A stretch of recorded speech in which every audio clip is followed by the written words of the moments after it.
सप्तशृंगी गडाच्या पायथ्याशी प्रचंड गर्दी झाल्याचं आपल्याला पाहायला मिळतंय। सप्तशृंगी गडाच्या पायथ्याशी गर्दी उसळलेली आहे।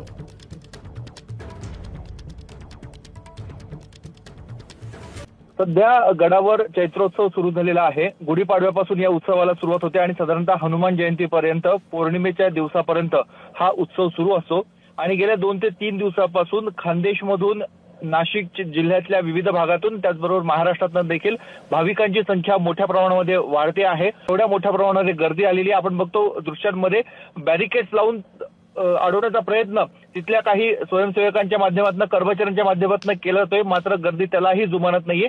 भाविक मोठ्या संख्येने पोहोचलेले आहेत आणि सप्तशृंगी गडाच्या पायथ्याशी किती मोठ्या प्रमाणात गर्दी झाली आहे हे आपल्याला दिसतंय।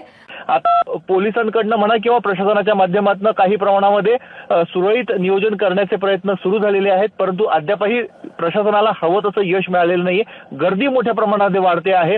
ते गर्दीला एका बाजूने दर्शनासाठी जाणं, त्याचबरोबर जे भाविकां तीर्थप्रसादासाठी किंवा पूजा साहित्यासाठी जे दुकानं लागतात ते दुसऱ्या बाजूला करणं हे आवश्यक आहे, तरच त्या गर्दीवर नियंत्रण होईल असं स्थानिकांचं मत आहे। या सगळ्यात आणखी एक महत्त्वाचा मुद्दा म्हणजे उन्हाळा प्रचंड आहे, पारा 40च्या पार जातोय आणि अशात एवढ्या मोठ्या प्रमाणात गर्दी होणं हे तिथल्या उपस्थितांसाठी भाविकांसाठी